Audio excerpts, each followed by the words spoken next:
Good morning and happy Advent. I'm glad to begin a new church year and to begin the season of Advent with all of you today. We're very glad to welcome the Reverend Ryan Betcher, our new priest for pastoral care and outreach. Ryan read the gospel for us. If you were wondering, who is that reading the gospel? It's our new priest, Ryan. More at announcement time about Ryan's arrival, but we're really glad that you're here.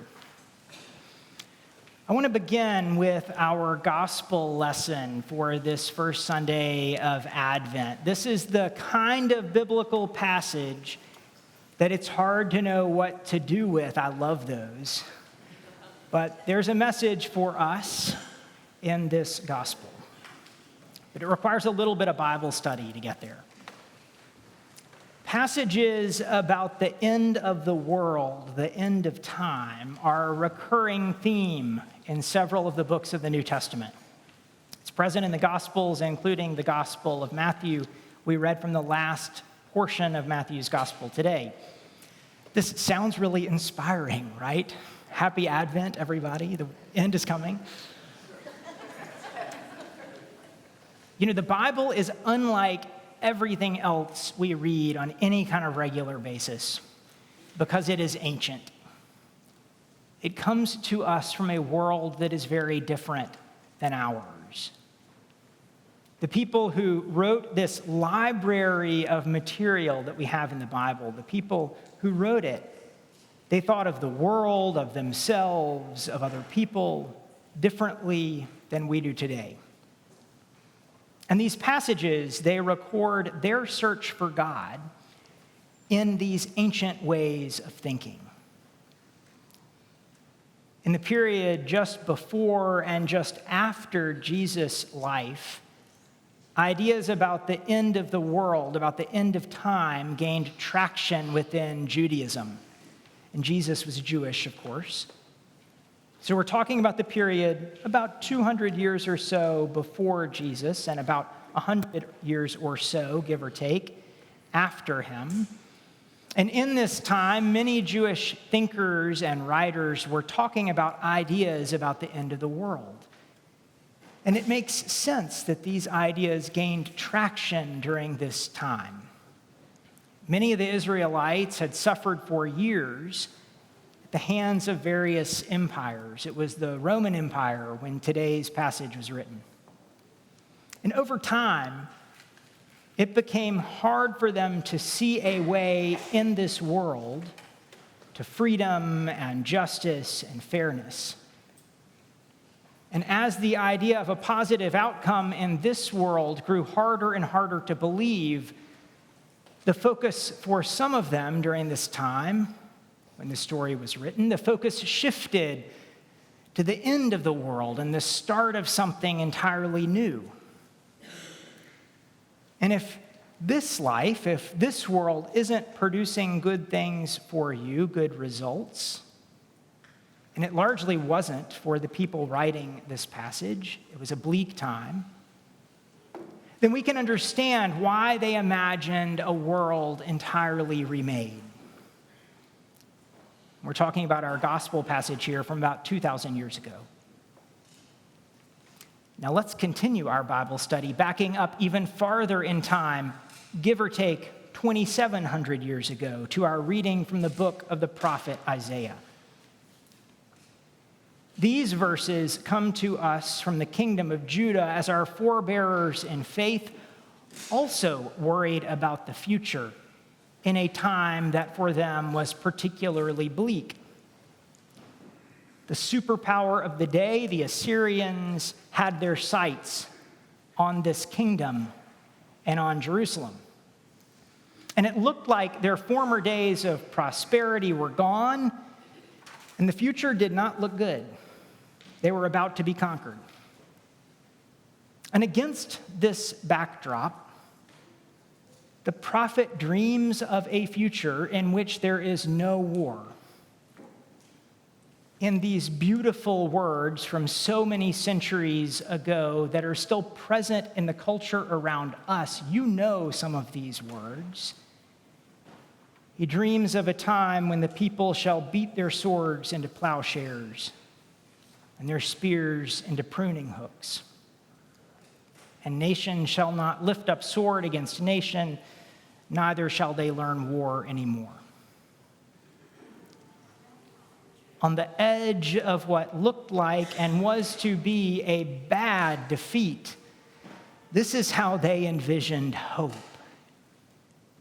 This is how they dreamed and described the future, a hopeful future that God wanted for them. These passages ask, what does hope look like for us? What is the future to which God calls us? Here's our call today for you and me. It's to let the questions that inspired these passages, to let those questions inspire us too. What does hope look like for us? Where do we see and experience hope, God breaking into the world now?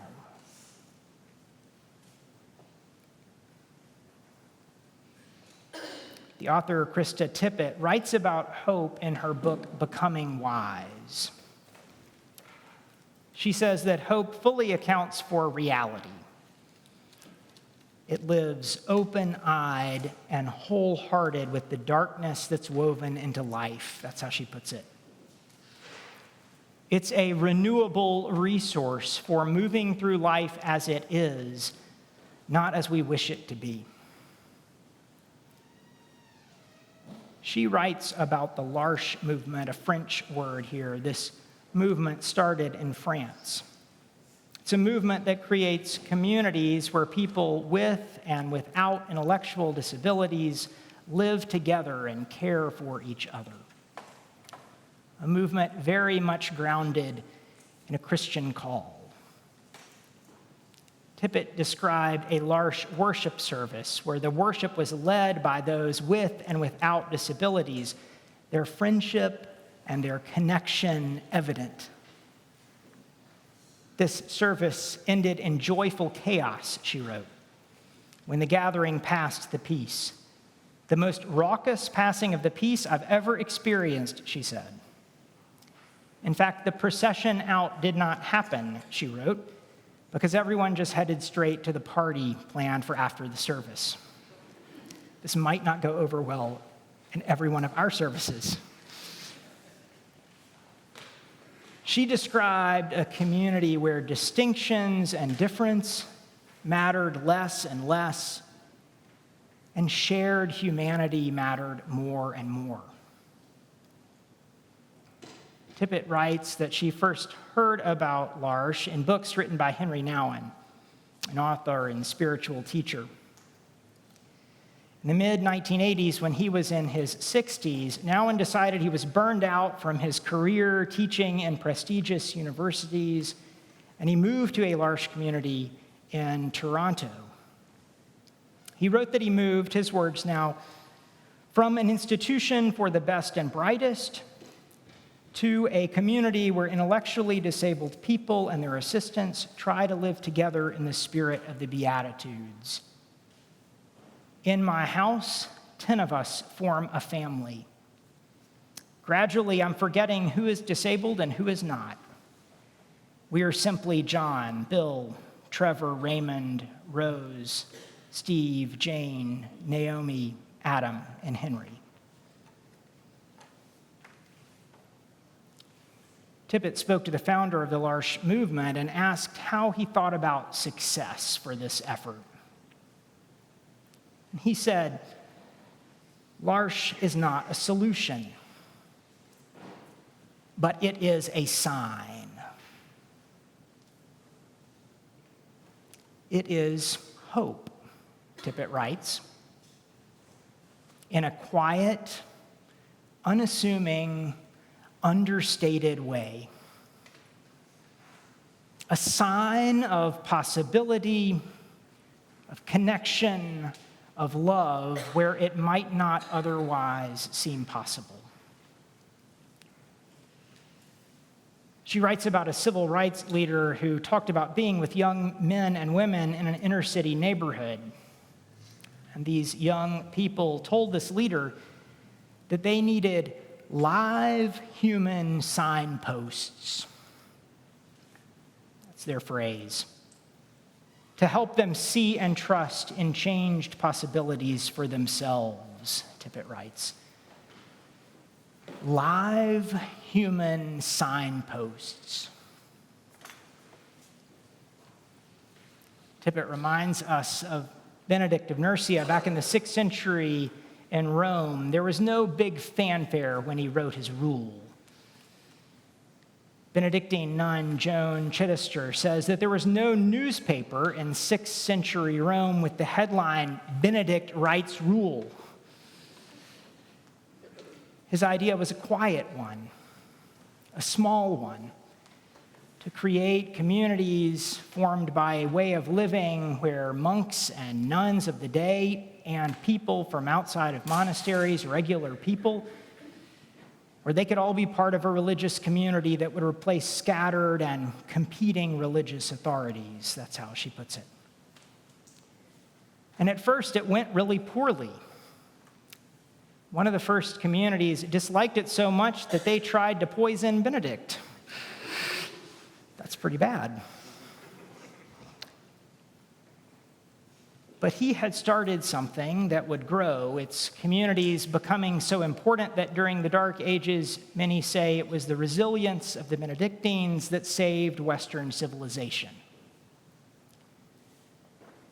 It was a sign of possibility, of a different future. It's the people around us now, Tippett writes.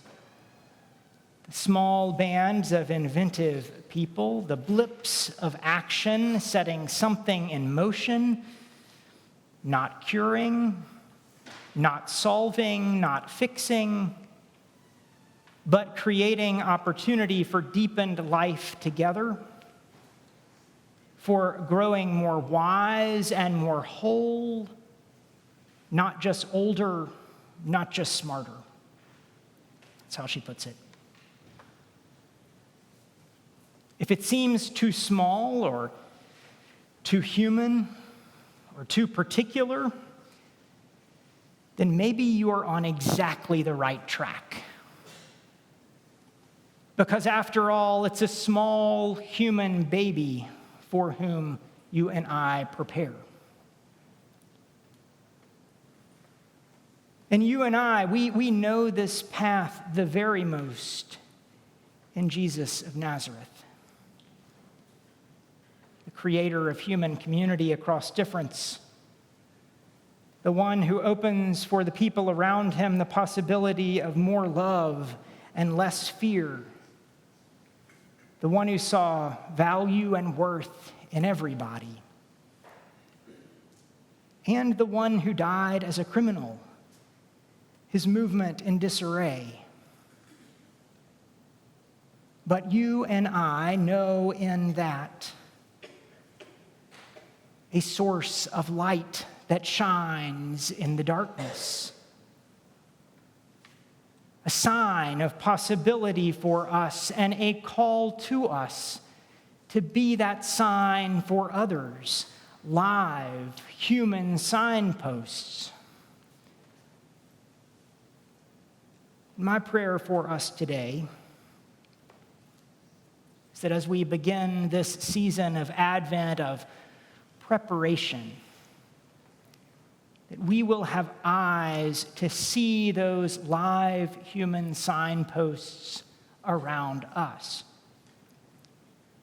and that we will have the courage and the vision to be live human signposts too. Amen.